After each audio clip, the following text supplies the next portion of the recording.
If you're chosen as a Democratic nominee, everyone knows you'd be running against Susan Collins as she seeks a sixth term. We learned this week she's got $11 million of campaign cash in the bank. There are independent groups that have pledged tens of millions of dollars to back her.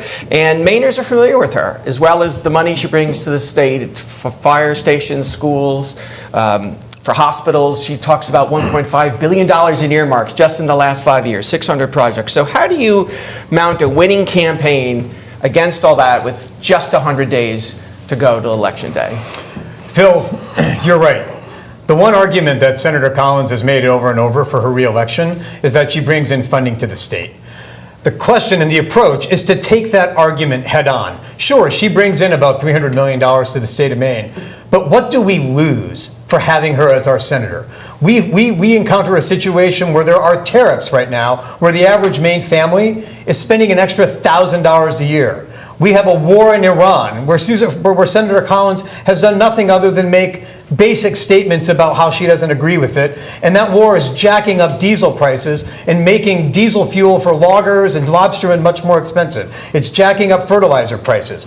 Not long ago, when there was a vote on the Affordable Care Act tax credits, Senator Collins voted no against extending them. She ushered through a bill that gutted funding for nutrition, food for hungry kids. And so, sure, she brings in money to the state, but the question we should ask ourselves is not what we can do or how we will live without her. It's whether we can afford to live with her for 6 more years, because net of net, we lose money because of her. Jordan Wood?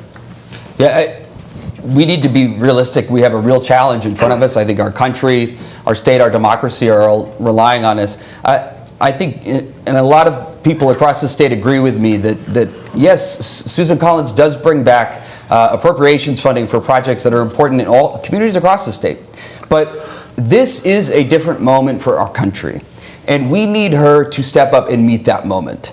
To have the courage to stand up and defund ICE, abolish it, prosecute the agents who have committed a murder in our state on Monday. We need a senator who has the courage to say no to a HHS secretary like RFK Jr., who she voted to confirm. But we all remember when she voted to put Kavanaugh on the Supreme Court, knowing that this could overturn the right to abortion for all women in this country. She did not have the courage to do something differently. So I appreciate what she's done as appropriations, but we need a lot more right now from our senator. Thank you. Shenna Bellows?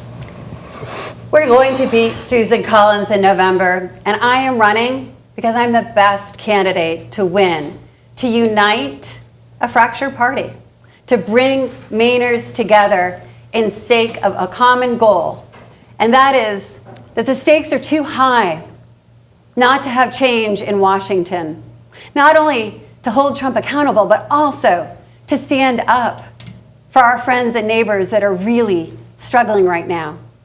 And I'm the only one who has run against Susan Collins before. And she had all of the advantages in 2014 she has now. But there's one constant in this life, and that is change. And I've gotten stronger because I've been doxxed and swatted and threatened. And I still never backed down to Trump. And she's changed too, and the country's changed with Trump and the end of Roe v. Wade and so much more. So I'm ready to win. Troy Jackson? Well, Senator Collins is just a rubber stamp for the wealthy elite in this country. And that is nothing that's ever going to help the people here in Maine. We watch people lose their health care. We've watched people lose their Roe versus Wade. So many things that she's not been willing to stand up for. To bring in, $300 million or whatever, we've lost a lot more than that in what she's given up. And that's the point, is that, being the appropriations chair, she should have been able to stop ICE. She should have been able to stop so many of these things. And she wasn't willing to, because she'd rather go along with the Trump administration and make it harder for everyday working class people.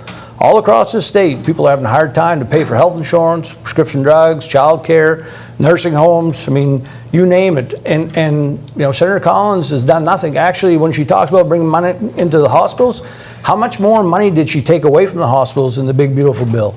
I mean, that is what the problem is she won't stand up for the average working class people in this state.